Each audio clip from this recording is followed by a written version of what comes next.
யெகோவாயிரு பிரேற்றின் வழியாக தேவ நாமம் மகிமைப்படுவதாக உங்களையும் வெல்கம் பண்றேன். பிரியமானவர்களே, தேவ பிள்ளைகளாகிய நாம இந்த உலகத்துல எவ்வளவோ உலக பிரகாரமான நெருக்கடிகளை கடந்து வரோம். அந்த பிரச்சனைகளின் மத்தியில தான் நாமும் நமது வாழ்க்கையும் கடந்து செல்லுது. இன்றைய தினம் நாம சிந்திக்க போவது ஒடுக்கப்படுதல். ஏதோ தெரியாத நபர்களால அல்ல, தெரிந்த உறவுகள் நண்பர்களாலேயே நாம ஏதோ ஒரு இயலாமை பாடுகள் மத்தியில ஒடுக்கப்பட்டு புறந்தள்ளப்படுறோம். இந்த மாதிரியான பிரச்சனைகளை பொறுத்தவரை இதை வெளியில யார்கிட்டையும் சொல்லி ஆறுதல் படக்கூட நிறைய பேருக்கு மனசு இடம் கொடுக்காது. ஏன் தெரியுமா? நமது இயலாமை, ஏழ்மை, நமது சந்தர்ப்ப சூழ்நிலை அவ்வளவு காணப்படும்.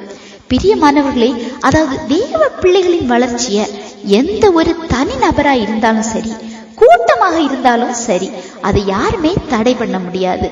தற்சமயம் உங்களை ஒடுக்கலாம், ஆனால் அதன் முடிவான எண்டிங் பாயிண்ட்னு சொல்லுவாங்கல்ல, அதுல ஜெயிப்பது தேவ பிள்ளைகள் மட்டும்தான். இங்க கூட யாத்ராகமம் 1வது அதிகாரத்துல இஸ்ரவேல் புத்திரர் எகிப்தியரால ஒடுக்கப்படுறாங்க. இஸ்ரவேலரை சுமை சுமக்கிற வேலையினால ஒடுக்கி கொடுமையாய் வேலை வாங்குறாங்க. பலவித வேலைகள்னால அவங்க ஜீவனையும் கசப்பாக்குறாங்க. அது மட்டுமல்ல, பிறக்கிற ஆண் குழந்தைகளை கூட கொல்ல சொல்றாங்க. இதுல இவங்க இயலாமை சூழ்நிலை, இந்த நேரம் இவங்களால ஒண்ணுமே பண்ண முடியல. ஆனா இவங்களை கண்ணோக்குகிற ஒரு தேவன் இருக்கிறாங்க. அவர் இவங்களை மடிந்து போக விடல.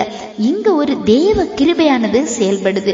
யாத்ராகமம் 1:12 நாம பார்க்கும்போது இவங்க எவ்வளவு ஒடுக்கினாங்களோ அவ்வளவாய், அதாவது அதற்கேற்ப அவர்கள் பலியை பெருகினார்கள் அப்படி பார்க்கலாம்.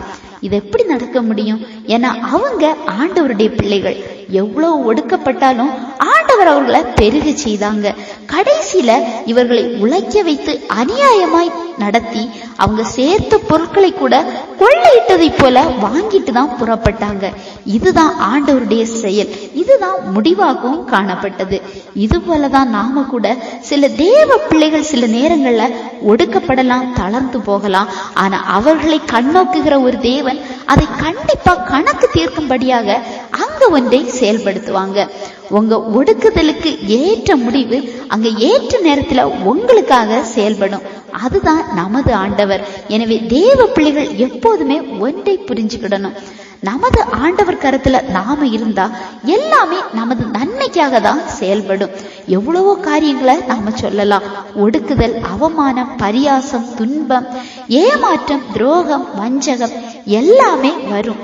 ஆனால் எவ்வளவு நீங்க ஒடுக்கப்படுறீங்களோ, எவ்வளவு துன்பப்படுறீங்களோ அதற்கேற்ற விதத்துல ஆண்டவர் உங்களை உயர்த்துவாங்க. ஏன்னா நமது ஆண்டவர் ஏற்ற விதத்துல கணக்கு தீர்க்கக்கூடியவங்க. சரியா? இந்த செய்தி உங்களுக்கு பிரயோஜனம் உள்ளதா இருந்திருக்கும் நம்புறேன். ஆண்டவர் தாமே உங்களை ஆசீர்வதிப்பாராக.